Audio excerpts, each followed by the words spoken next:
A long time ago, in a small village called Etu, there lived a kind and beautiful girl named E.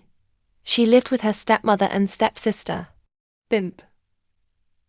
Sadly, her father had died after a long-battled illness.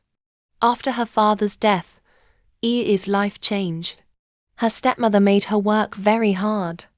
Every day, she had to hawk with a big tray before she could eat anything.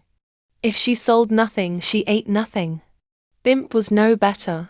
She didn't like E because everyone admired her beauty, even when E wore rags and Bimp wore fine clothes.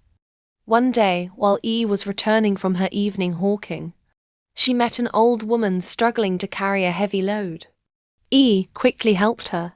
The old woman smiled and said, "You have a good heart, my dear."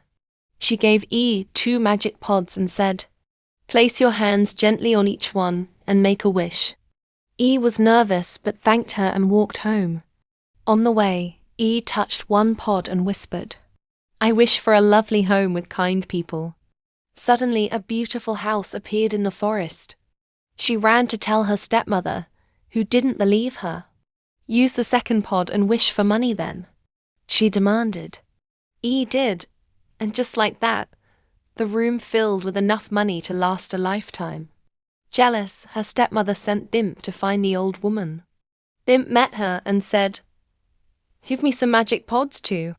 The old woman chuckled and wondered at her audacity. She gave her 1 pod with the same instructions. Back home, Bimp and her mother wished for a room full of gold.